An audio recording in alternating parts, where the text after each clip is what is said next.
we see the administration menacing Venezuela while doing their deportations, blowing boats out of the water in international waters. Tell me how you see what is similar or different to 100 years ago. Well, let's start with the period after World War II, when we get the United Nations, we get NATO, we get new kinds of partnerships and alliances. And the reason I want to start there is because the concept of having peacetime alliances, that is, that we will work together during peacetime to make sure that we don't have to work together during wartime, as it were, is a pretty novel concept. And it's one that Americans alive today, with extremely few exceptions, are accustomed to being the norm. Since he got into office the second time, Trump has really been pushing the idea of United States of America power over Latin America and over Canada and over all the lands in that sphere up to the Arctic, which is incredibly important now Using both because economic and military threats.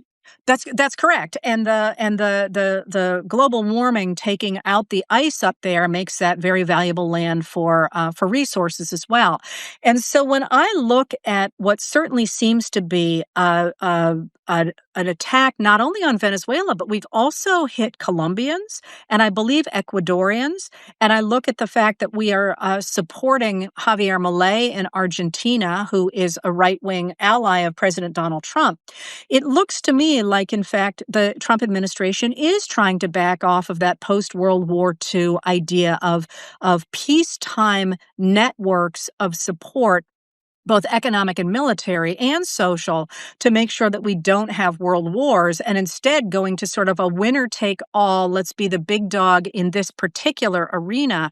And the thing about that is that, we don't have the time to argue about all the different layers of it, but it certainly does invite wars. So this idea that, he keeps saying, I stopped all these wars, and I'm sitting there looking at that going, but you're putting in place a system that quite literally, after World War II, this hugely devastating world war, leaders around the world got together and said, we can't do that again. Let's put together a system that will make sure it doesn't happen. They did that, and now he's dismantling it. And I worry that we're not paying enough attention to that larger picture when we say, oh, look, he smashed another speedboat, which is itself mind-blowing.